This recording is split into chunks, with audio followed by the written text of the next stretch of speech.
Hello students, welcome to e-classes of Deepal School. So today we are going to continue our part of chapter 1 of standard 6 decoding computer science. So here we already learned many things and today we are going to learn device drives. So what is device drive, students? So device drive is a computer program that controls a particular device that is connected to your computer. It tells the computer system how to use the specific software and hardware in the device. So every device like keyboards, printers, scanners, digital cameras and external storage devices need a driver in the order to work properly. So the device drives file are present in the device manager dialog box. We can access the rollback or remove all the drives from the device manager dialog box. So you can see this one is the dialog box of device manager, and here you can see many options. That is, in general you can see the keyboard device to perform any function. Here you can show the options and driver and details, all are shown below.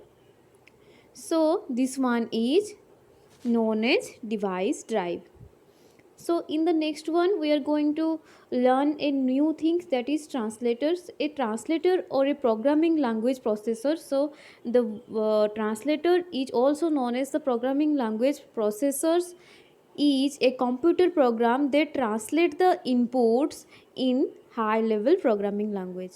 So its work is to translate the inputs in high level programming. So what is a translator? Translator is a programming language processor that translate the inputs in the high level programming language into low level machine language and translate output from low level machine language into the high level language without losing the functional or logical structure of the original code. So this one is the translator. Then we generally write computer program using high level language. So high level language is one of the most in which most important thing that in which we understandable by humans. So always we always use high level languages for many things, to use computer and to do anything in the computer. So it contains words, phrases from the English language, but a computer does not understand high level language, so it only understands program written in binary numbers, that is 0 and 1.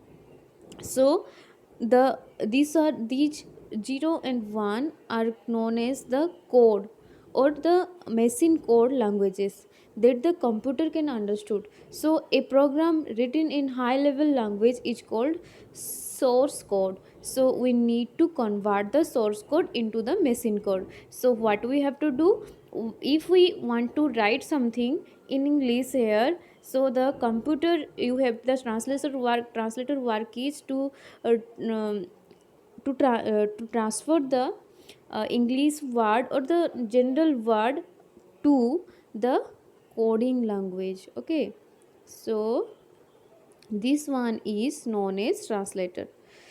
So the translated program is called object program or the object code. So there are three types of object code translators. That is, we can see the compilers,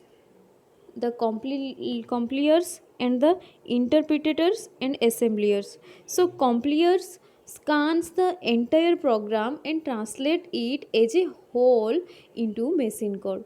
It reports program error to user along with the line number on which error has occurred. So the examples of programming language of compilers is C, C++, use compilers. Okay, so if we talk about interpreter, a interpreter translate one statement of program at time. So it continues translating the program until the first error is made.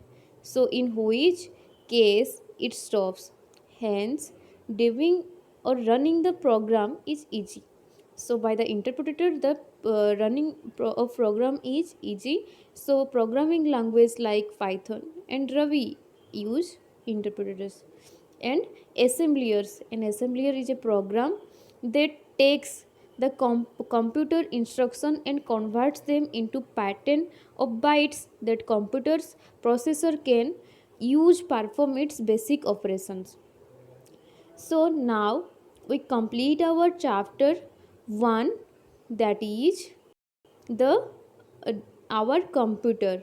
So in that part we already learn motherboard, then CPU, then after that RAM, then ROM, and extension slots, software and types of software, that is system software, operating system, and device drives, translators.